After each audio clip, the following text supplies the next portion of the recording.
Hey traders, David Frost, My Strategic Forecast. You're here for another episode of Common Sense Market Analysis. Today is Monday, April 1, 2024. We're looking at a daily chart of the SPY or Spider, which is the proxy for the S&P 500. What do we have on the docket today? Has anything changed in the market from a daily chart perspective? The SPY was down about 90 cents today. Did anything change? S&P 500 down 10 plus points. Did anything change in the overall structure of the market? And the answer is no, it didn't.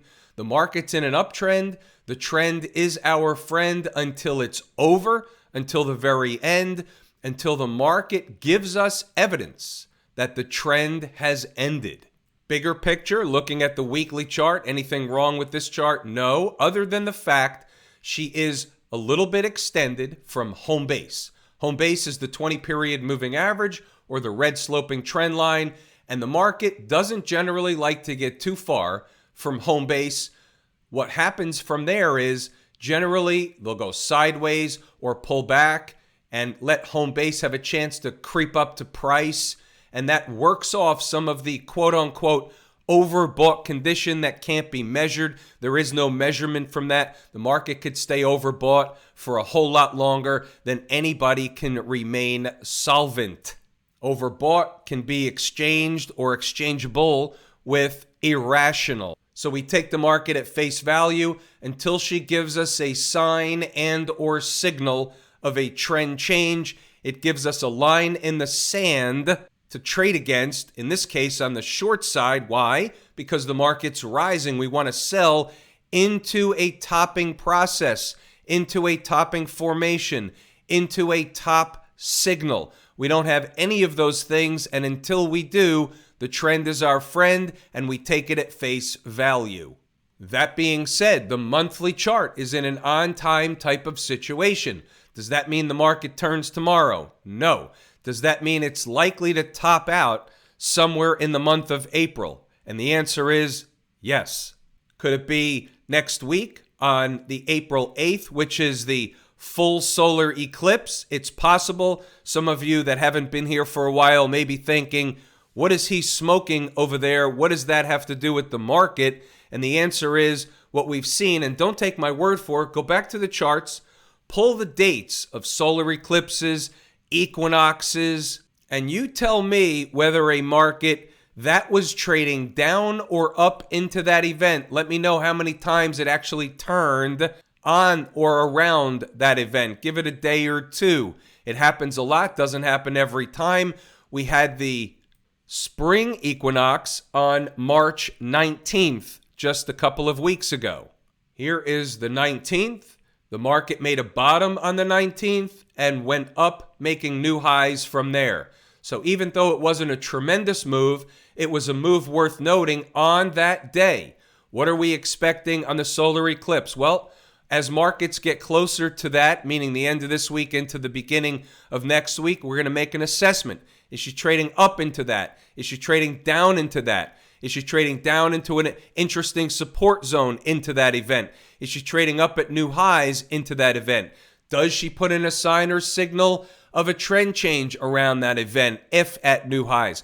These are all the things. You might want to get out your sticky notes and jot a couple of them down, because these are all the things that are going through my mind when we come into these events. These are the types of things that I'm looking for to make an assessment on whether we want to take a position. We'll talk more about it in the live room as the week goes on. Net, what are we saying?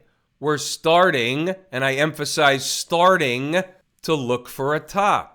We may look for a bottom if she trades down for the next 4 or 5 days. But right now, we're starting to think in terms of looking for a top. We'll see what happens by next Monday. How'd we do inside the numbers today? Any action? Did we make any trades? Was any money made in the live trading room and inside the numbers today? And the answer is, short answer is, yes, there was. What I urge you to do is pause the video, read the notes, go back to the chart, and double check the work. I'm going to point out a few important things for learning purposes. Flip side scenario, if the market's not going up, the flip side is it's going down. 524.15 was an important place. Right of the vertical is today's activity. We think better in pictures. Here's a 5-minute chart of the spiders. 524.15 is the blue horizontal trend line. If she was above, it's support. If she's below, it's now resistance. What happened in the pre-market was the market melted down closer to the open. She was a lot higher when the original notes were put on the board. Let's move on. Let's see what else we have as the market, or at least the day, begins to get underway. So you can see as they melted away, 8:35, I'm already saying, what's the setup? Well, they're either going to be above, and that's Eastern Standard Time, by the way. So an hour before the open almost. They're either going to be above 524.15 or they're not. Great. What do we do with that information? Above, and the door's open for a higher push. They didn't do that. Staying below keeps the door open for lower, like where? Like down to the neighborhood of 523.15, give or take. There's your 523.15. Looks like they cut through it like a hot knife through butter. But on the contrary, but wait, there's more. There's a 1-minute chart, so you can see here. Sorry, over here, the vertical moved when I went down to a 1-minute chart, those swines. So you can see here in this candle about 10:04, they came into 523.15.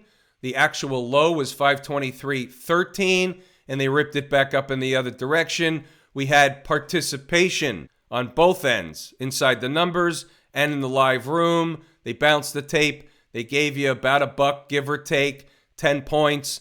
Our scalp minimum base hit potential is 5 to 7 points, meaning S&P points. That translates to 50 to 70 PY cents. That's a nice scalp. Some of them give you a rocket ride. Some of them come back down and only provide you the base hit. This one was in the base hit camp.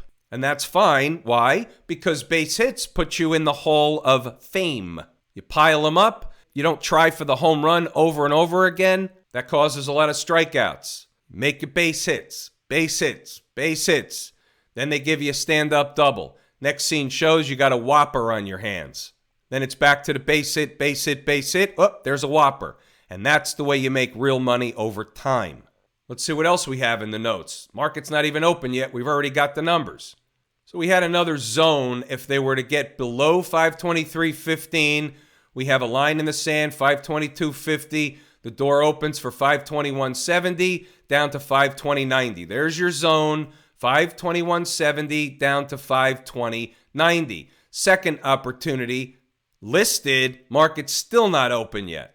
There it is, back to a 5-minute chart, and you can see them when they came into the zone, they gave you bounce right away, base hit, came deeper into the zone, short of the second number, bounced it back, another trade opportunity, did it again, another opportunity, support zone, they put in a higher low, bounced it up into the end of the day. The numbers work. Write that down, put it on a sticky note. What are you using if you're trading the S&P 500 or any derivative that follows the S&P 500, options, futures, futures on options, whatever it is, or options on futures? What are you using to derive your support, resistance numbers, important numbers, places on the chart, where they should head to, where they're going, where they're going to bounce from, all that stuff? What are you using is the question if you're not using me. You got the gist? I pointed out a few important things. Pause the video, read the notes, go into the detail, and double check the work to see if this is something that you think you could take advantage of. This type of information provided to you before the market opens and during the trading day. We had crap for stocks on the move today. We had T, Cognizant, and Triple M, which was just a spin-off, but I thought it might get to a particular number or two, so put it on the board. T came close, but that's it. The other two did not. They're off the board. They're no trades. Here's AT&T, missed by that much. Couple of pennies, rocket ride back up in the other direction. 17.14 was the number. Officially, they didn't do it, but when you look at what happened here, you say, hey, wait a minute, the numbers work. They were coming out with some news that there was a big data breach and they reset everybody's accounts or passwords and all that stuff. Whatever that means, doesn't matter. The numbers work. This one came up a couple of pennies short, but just for learning purposes and confidence purposes, here's another one where the numbers work. How about Tesla today? We had Tesla in the live room today. Check this out. Here's a 5-minute chart. And we've been watching this trend line in the live room for quite some time. Look what they did today. Early in the day, right out of the chute. Came in, tested it, bounced right off of it, had some traders that took profit right there. And then I said, look, if they break this and get lower, what are they going to do later in the day? Most likely what normally happens. They're going to rally back to try and close back above it by the end of the day. It's off a daily chart, and therefore they can get below there during the day. But by the end of the day, they'll want to make an attempt to get back over it. Guess where they closed today? They closed over it. It's still a valid trend line. Tesla. We had money made today in Tesla. Live trading room. We had the spider trades. What's going on over in Camp IWM? My favorite market leading indicator down about 1% today, so relative weakness against the broader S&P marketplace. Of note, puzzle piece, it's on the table. By itself, there's nothing wrong with the IWM. Above all the moving averages, trend is your friend.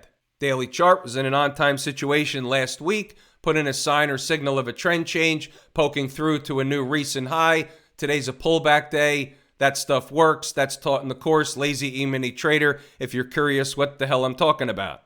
Clear out the noise from the daily chart. The weekly chart is grinding up. Just because we had a down day doesn't mean it won't be up a couple of days from now. We don't know, but we don't make assumptions that it won't or will. So therefore, what we do is know where the target is if they continue to rise. It's at 216. Above all the moving averages, trend is your friend, and there's technically nothing wrong with the tape. How does that change?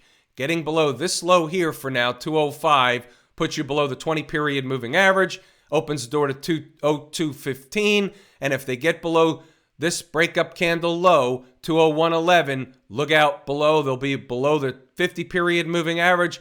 Daily chart, last breakup candle low in the sequence down here. Forget about this one. They would have already broken that. And that will be trouble. That will put Irene in the good night Irene situation in terms of Camp IWM. What about the folks down at the transportation department? My second favorite market leading indicator, but a number one canary in the coal mine, leading the forces on the downside, down over 1% today, 180 points. Above all the moving averages, trend is your friend. Trends will change from somewhere. They will change from above all the moving averages, but you can't assume that they will until they give you a reason. Just again, to put it in perspective, here's a weekly chart. Here's your weekly bullish box. They're eating time off the clock, going back and forth in this box. It's a range. I call it a box. It's a range. Call it whatever you want. Below this box, below this breakup candle low, she's in trouble. While she's doing this, above all the moving averages, she's building energy to make another leg higher. To where? For now, to test these pivots up here. If she gets there, we'll discuss what happens next if she can get above. For now, that's the objective. But I will tell you this, the longer they eat time off the clock, and they've been doing it for quite some time, the farther away the destination is likely. This is likely, if they're going to bust out, this is likely not the ultimate destination. Let's talk about gold real quick. Had a request from one of the members to discuss gold, so let's do that. We're going to start on the monthly chart, get the big picture. This is a monthly chart, bullish uptrend, rising moving averages, above all the moving averages. This is bullish, no two ways about it. Now, of course, there are pullbacks along the way. Let's remember what happened with gold. We had a trend line right here. And remember when I said multiple times, said it in here, in these videos, in the live room, we talked about it all over the place for a long time. If they can break above, they tried here, they failed. Now they broke above after eating some time off the clock. This trend line is a breakout area. So eventually, they're going to come back to retest this trend line. On the next or one of the next corrective moves in gold, that would be an interesting place that we'll want to know about if price is down there. Why is that? Additionally, because there's also a big time monthly chart breakup candle low at that same place that just was created last month in the month of March. So that's two reasons why there's an important situation going on at that place. When you go down to a weekly chart, you can already see getting a little far from home base. She's going to have to pull back. Maybe she's going to run a test down here in the 2180, 2170 area. the last breakup candle low in the sequence in the daily chart. That's a reasonable expectation, but staying above all the moving averages, and there's nothing wrong. You could see on the daily chart, same trend line. Down here, you're going to get a bull-bear battle. That is a bona fide breakout area. Weekly chart. Might have said daily chart. This is the weekly. Same story on the daily chart anyway. Here's your daily chart. Same story. A little bit extended. It's going to pull back, going to retrace. First order of business is a gap over here from a short-term perspective. Next order of business is the last breakout area, which is this pivot high in the sequence. Let's just call it 2,225. And then below that, you'll be headed down toward that trend line, 20-period moving average. Depending on when it gets there, this will be rising day after day after day. Another way to look at this gold chart, back to the monthly. I've got some fibs drawn up here. They're not spot on to the penny, but it's the concept. So you take this low, so they made a high here back in 2011. That was an all-time high. Then they pulled back for a few years, like 4 years.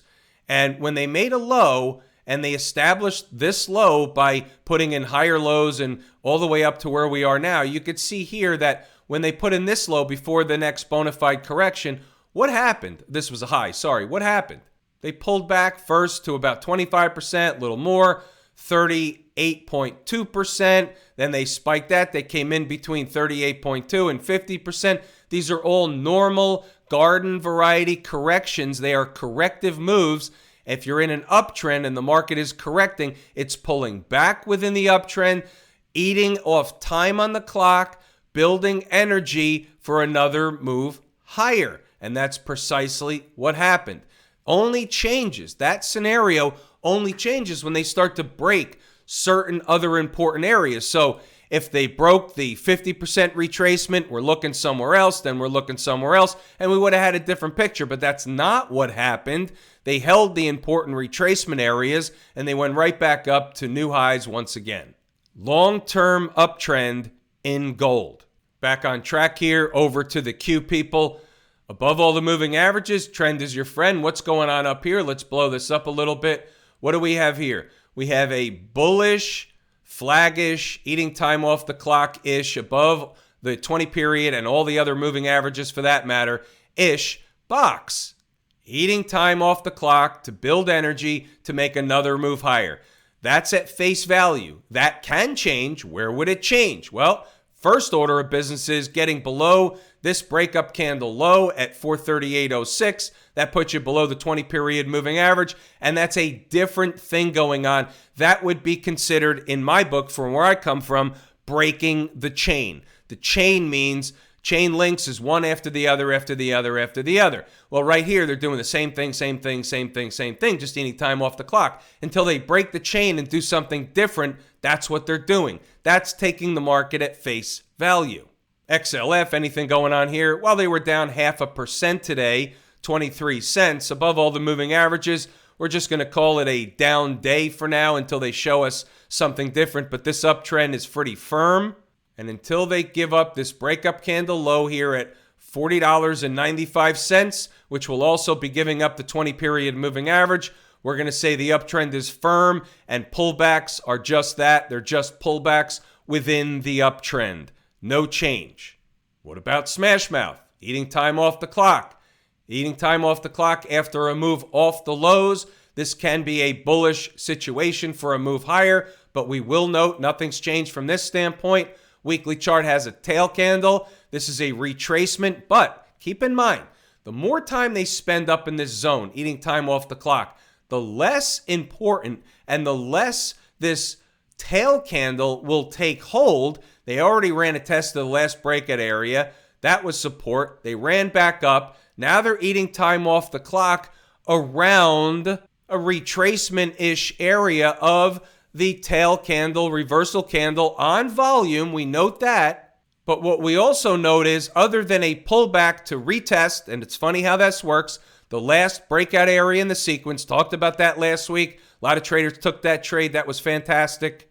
But that's all it was a pullback to run a test of the last breakout area.